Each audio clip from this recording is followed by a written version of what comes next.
Welcome back to No GMO Kitchen, the Manc menu, where all the ingredients are from nature, not from a lab.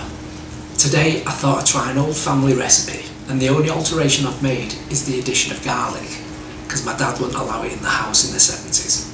So today, Matthew, I'm going to be making my mum's braised steak and onions. Take one large onion and cut it in half. Cut the first half into half moon pieces. Then you cut 3 to 4 cloves of garlic, depending on how French you are.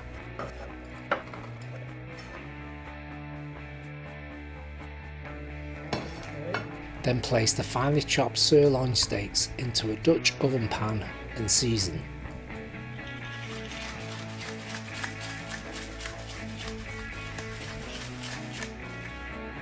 Then put in the onions and garlic. And after that we add a couple of bay leaves. Now I would normally add enough beef broth to cover whatever amount of meat is used, but I want to be as faithful to my mum's recipe as possible, so I'm using water and a couple of OXO cubes. Give that a good stir as it's coming up to the boil, and then place in a preheated 350 degree oven for an hour. As that's cooking, cut the other half of the onion into smaller cuts and fry them up.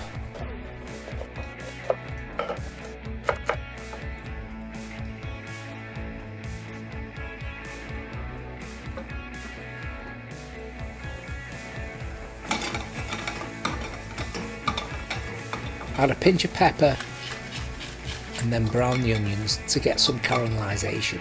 After an hour, take the pot out of the oven and ladle some of the gravy into a cup. Again, I'm faithful to the old recipe, and so I'm adding some Bisto gravy granules to thicken it up.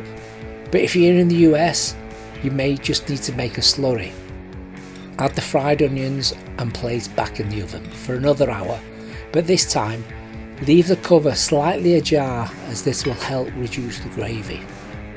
For the mash, just boil the potatoes and add a bit of salt and butter and milk.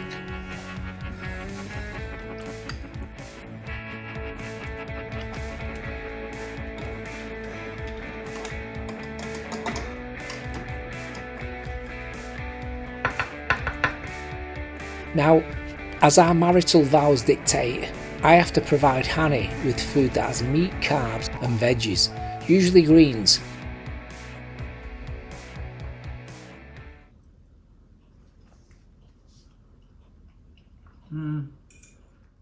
Delicious. Grazie. I, on the other hand, like a good old-fashioned butty, especially a steak butty with lashings of gravy, as you'll see if you get to the end of the video.